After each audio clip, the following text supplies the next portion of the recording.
the feeling, the foolhardy certainty that I am the body is the progenitor of all other bondages. I'm calling it foolhardy because if you apply a little mind, it is not difficult at all to see that you and body really cannot be one. That the body as a machine and you as consciousness just cannot be identical.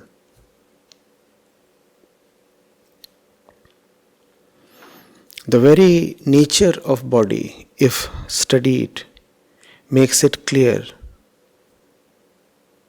that it is something a little alien to you.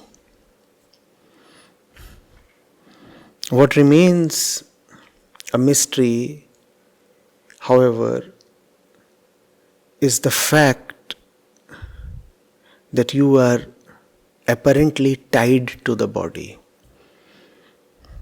That is the mystery of mysteries. Given two such disparate, alien entities, how did this unlikely union become possible? How did you end up in a knot with the body? Who caused this wedding? How have oil and water managed to mix together? That is the wonder of wonders.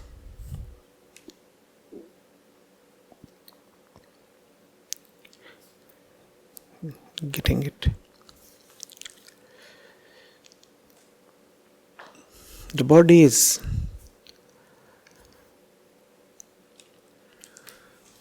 a conditioned phenomenon, comes from two bodies much like itself,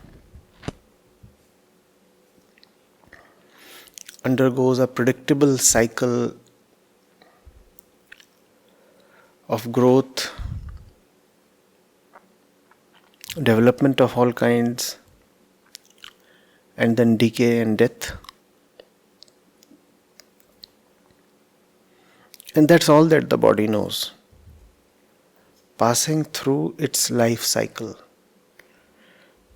with very predictable characteristics associated to each phase of the life cycle.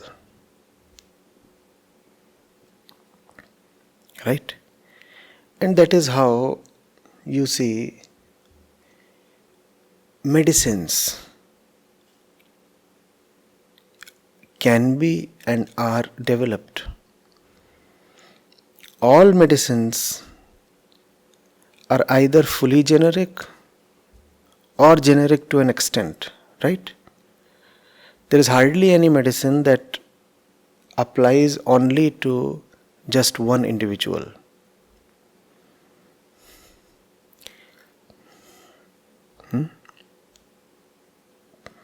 Have you seen how one medicine that will be effective on your body will be equally effective on someone belonging to another gender, race, continent, nation, age?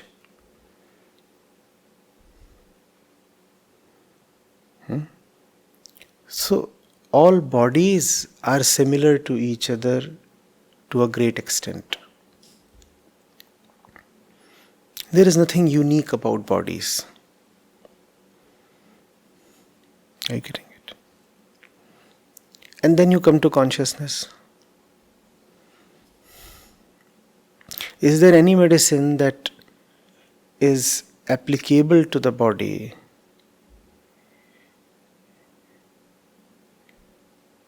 equally applicable to consciousness as well? Think of it.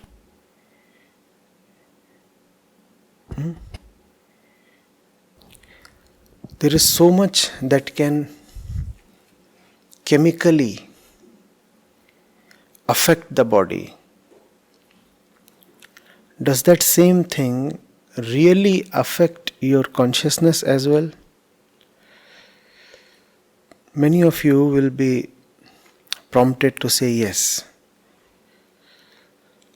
But wait, consciousness is affected by material or chemical substances only to the extent the consciousness is identified with the body.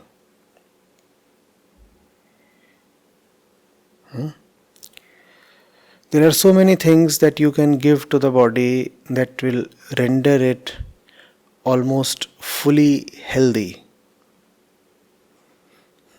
But can any of those things render health to the consciousness?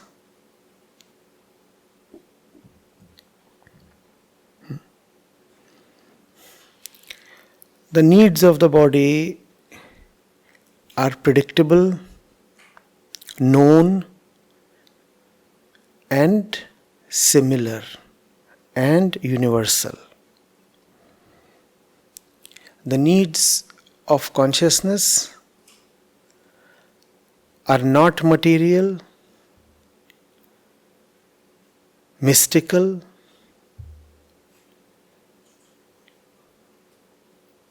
almost unknowable.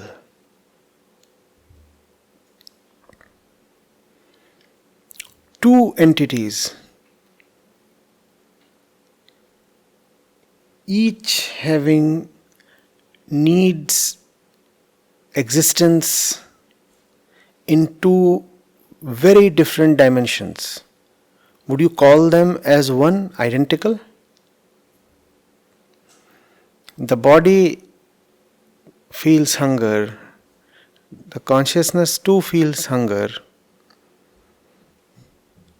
Can the same thing satisfy both of them? Is there even a remote similarity in what satisfies the body and what satisfies the consciousness?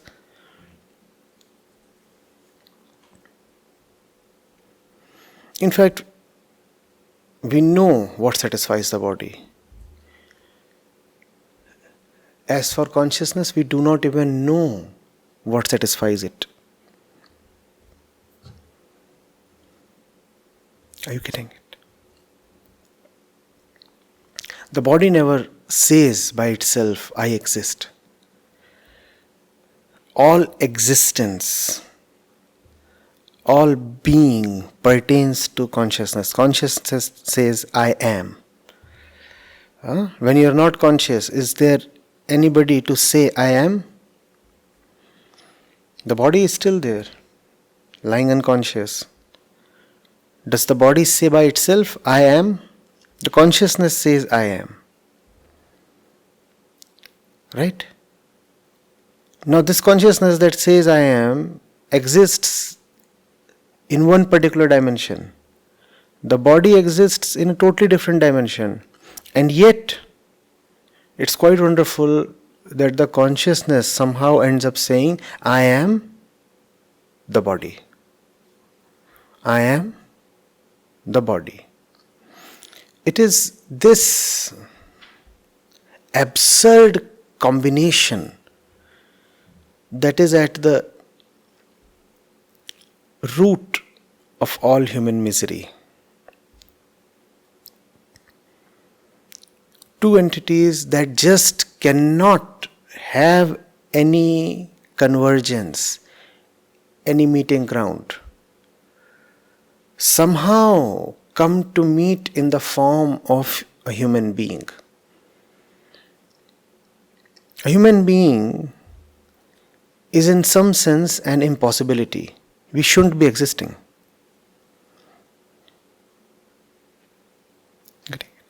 Even animals, when I say human being, I mean all sentient, all conscious beings.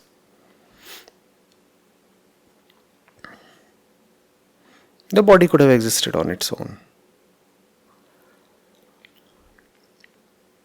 Or consciousness, free of the body, pure and free, could have existed on its own.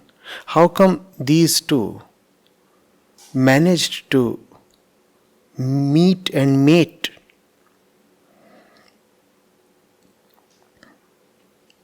Are you getting it?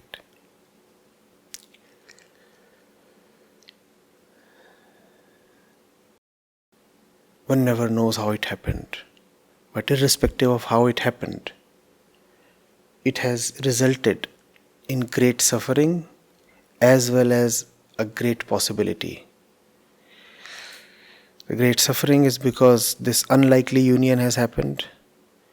The great possibility is that this unlikely union can be very beautifully brought to an end, a completion.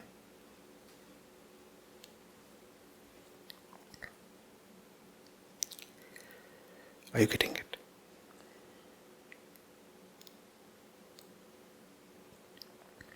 Consciousness, identified with the body, starts behaving in ways that are not natural to itself.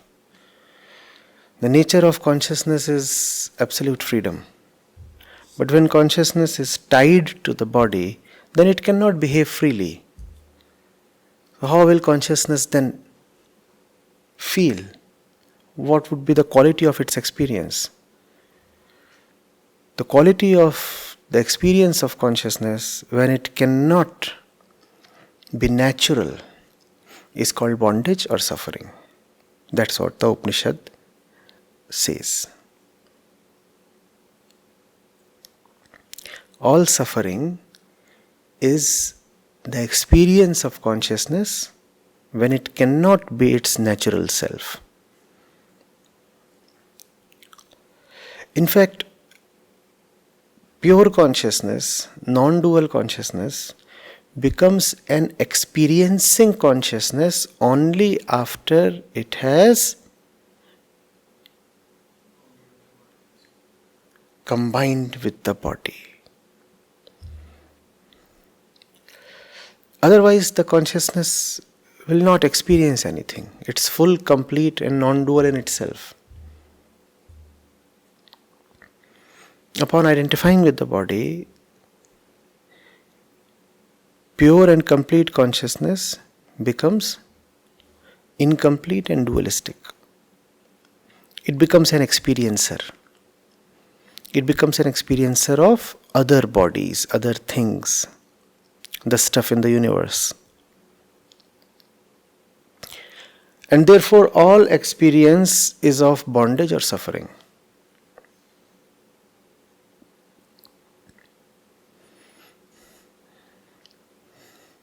We sometimes love to say, oh, I had a great experience. I am experiencing happiness or freedom or bliss.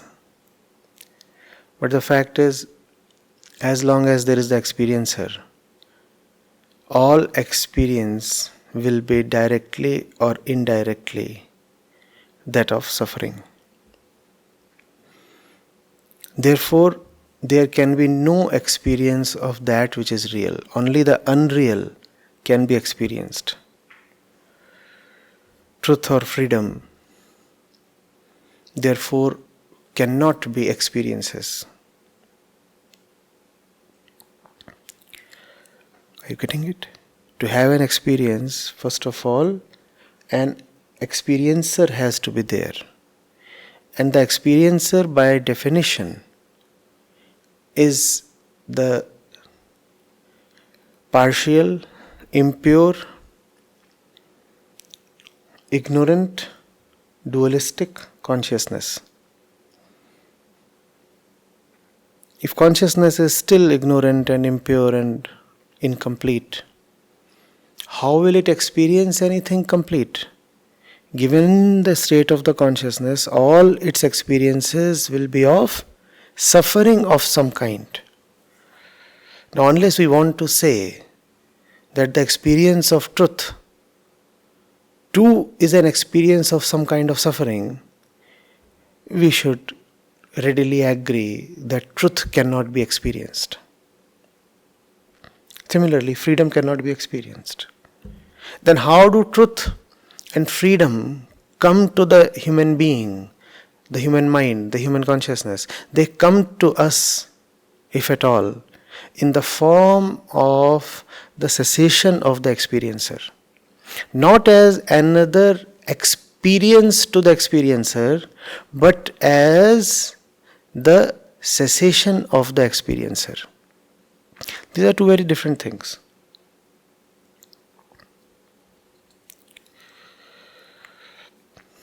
You are in the waking state of consciousness, let's say, and you are having certain experiences. That is one thing. Your consciousness is having experiences. That is one thing. And you pass into deep sleep. That is a totally different thing.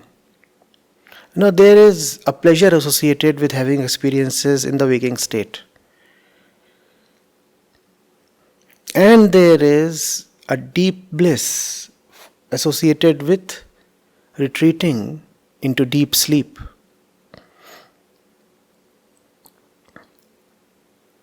They are different, very different.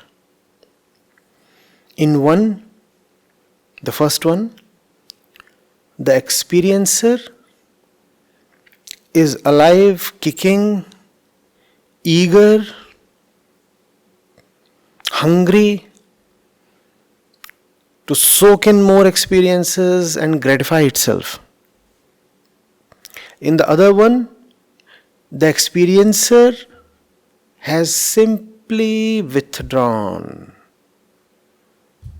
gone away.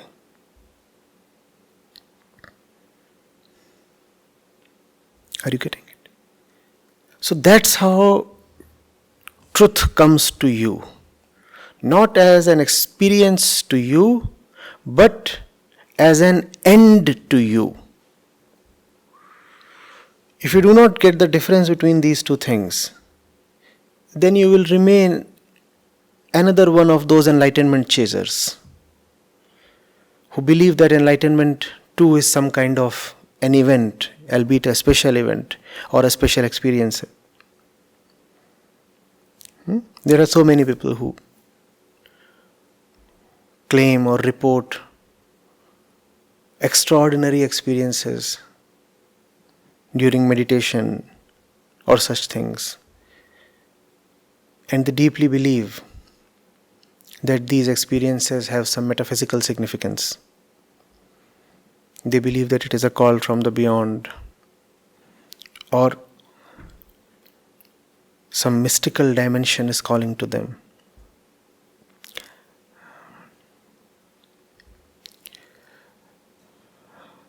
None of that. Truth has come to you when you are left aghast.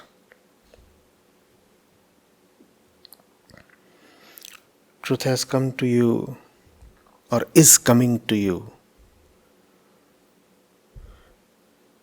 when you are shocked out of your wits. When there is beauty so great that you are stunned, or when there is a realization so immense that you are left thoughtless.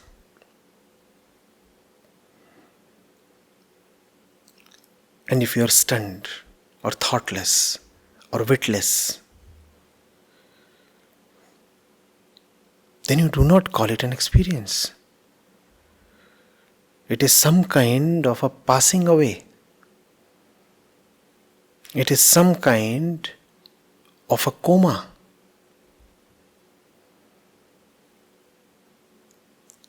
Getting it? It's almost like your consciousness has been struck with an electric stunner. It has been rendered numb. It has been decapacitated. It has been inactivated, at least for a while. To use a more shocking analogy, it is some kind of a paralysis of your normal self.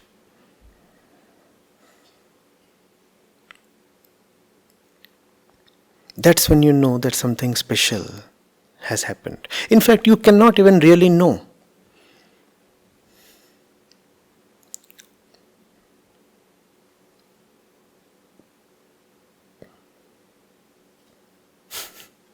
That's the thing with truth. When it comes to you, it does not leave you capable of knowing in the usual sense. It is all over you. It has taken possession of you. You are not left even to report that you are not left. It's almost like an army post being run over by the adversary, and each single one of the soldiers being put to death. Now, who is left to report back to the headquarters that the adversary has won? Such is the complete domination of truth when it comes. It totally runs you over. Not even one soldier remains to run back and deliver the news that you have been outnumbered, outgunned, outsmarted.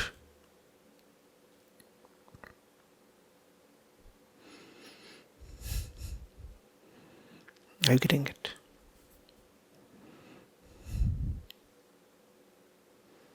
It would indeed be a strange situation if an entire battalion shows up to report that the enemy has won. If the enemy has won, how come you chaps are still here? If the enemy has indeed so conclusively won, then each of you should have been put to death by now. If you are surviving, then it appears that it is not the enemy that has won. Instead, some kind of charade is being played out. If the enemy is really an enemy, will he really spare humans? All of you are happily here and declaring, we are enlightened. Truth came. We experienced the truth. It was coming, and it was coming with heavy guns and armor, artillery, air power. It came and it was infinite in its capacity, as truth is. It came and it totally vanquished us. So far so good. But if you all were totally vanquished, how are you still here? Grinning and happily narrating your fairy tales? That's the trouble with all experiences of truth. How is the experiencer surviving? The truth is the great destroyer. Remember Sri Krishna? And now I am death, the destroyer of worlds. When the immense form is displayed to Arjuna, it is with these words. And now I am death, the destroyer of worlds. Truth is a great ending, a finality, a peak, a closure.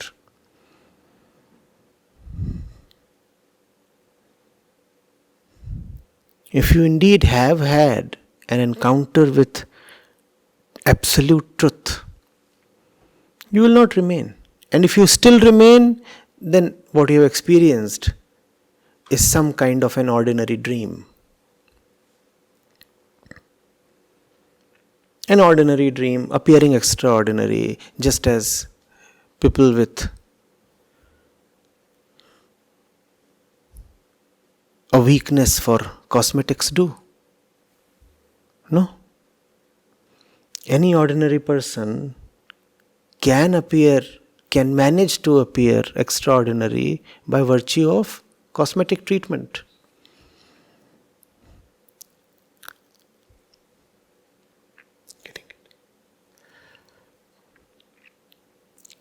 That cosmetic treatment, that dressed up experience, is what most of our truth and enlightenment experiences are.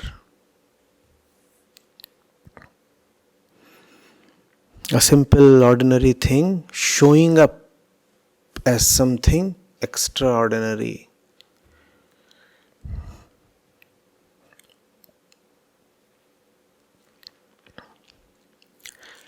Getting it?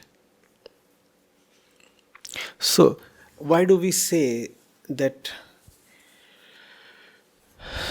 the truth is the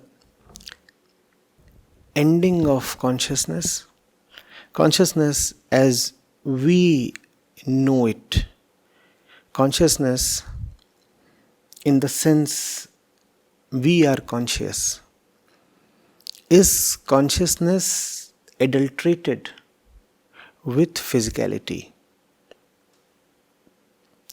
It is this consciousness that comes to an end, not consciousness per se. Consciousness by itself is eternal. But consciousness, in the sense of us being conscious, is born, and therefore it can come to an end. Mind you, this unholy union does not really come to an end through physical death. Which union are we referring to? And body. So if we believe that this union ends when the body ends, no, that does not quite happen. The body might end, but the universal tendency of consciousness to associate with bodily stuff remains. The personal consciousness does not remain. I am not talking of rebirth here.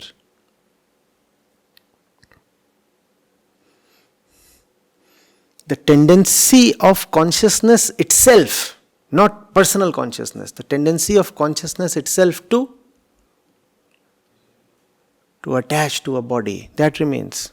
So, not much has been gained with the demise of the body. What is liberation then? Liberation is when, irrespective of the status of the body, the tendency to affiliate with the body is overcome. The body might be young, old, man's body, woman's body, healthy body, diseased body, doesn't matter. The body is there.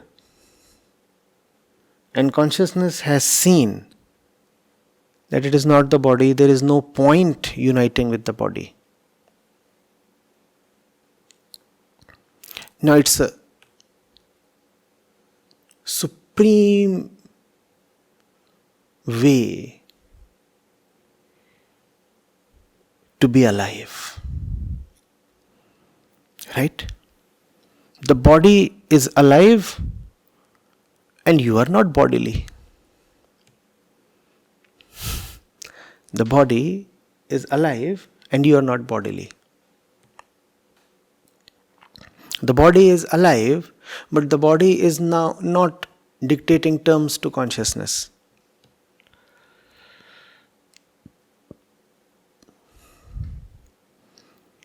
What is the body for then? Consciousness says, well, you see, my purpose is freedom from the body. I have seen that I am not the body, and it's an absurd union that I am tied to the body. I am seeing that I need to bring this union to an end. How do I bring this union to an end? By using the body properly. So the body is a resource. The body is a resource to get rid of body identification. Human life then is a resource to gain liberation from bondages in life.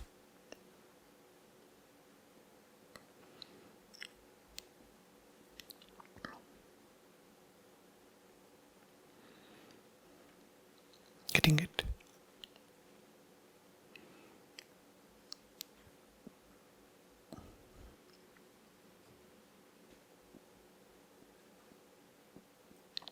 Once you are no more dominated by the body, once you become the master of the body, once you start using the body as a good resource, you find that the body can be a very useful servant.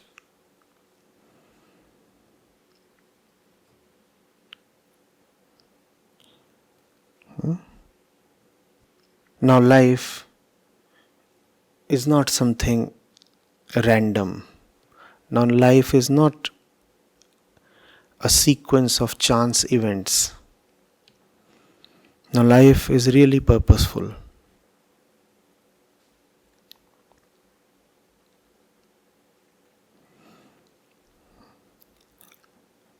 Getting it?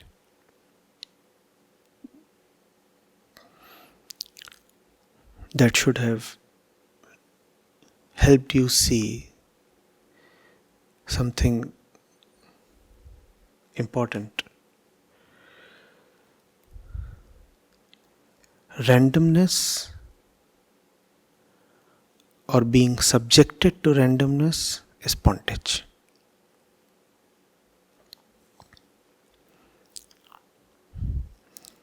And life is all about random things happening to you, right? Who can predict what will happen the next moment? If you are controlled by random events, if you are taken in by chance happenings, then you are living in bondage.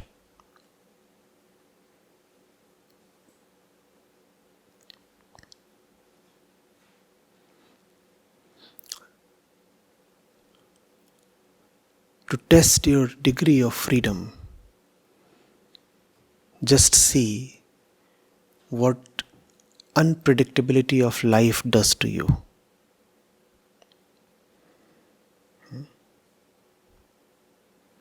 If chance vagaries of life upset your consciousness, then you are not free.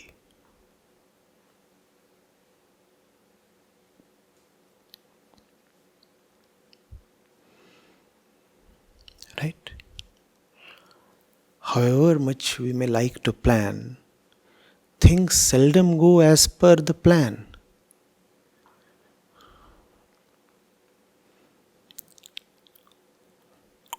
Your freedom is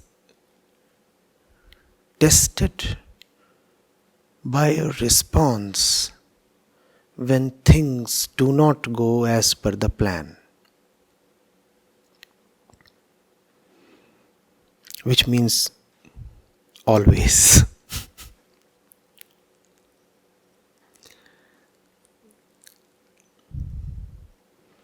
Getting it? Isn't it a pathetic state to be in? Buffeted by unknown forces from all directions, not knowing what's going to come next, and yet having to bear the consequences of whatever comes next.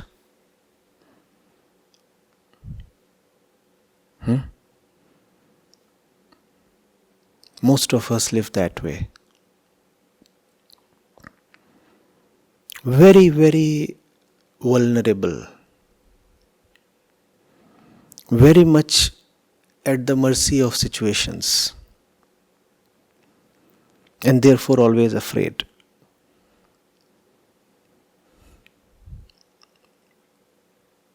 To be free is to be free of the tyranny of randomness.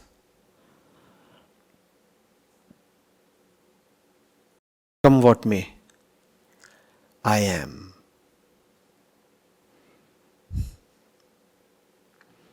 You will come, and because you will come, you will go. But I am.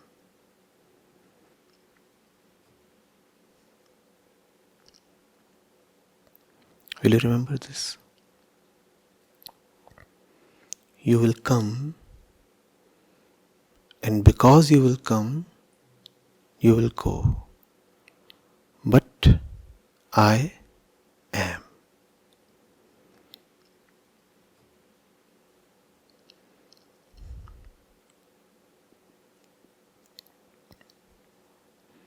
Right?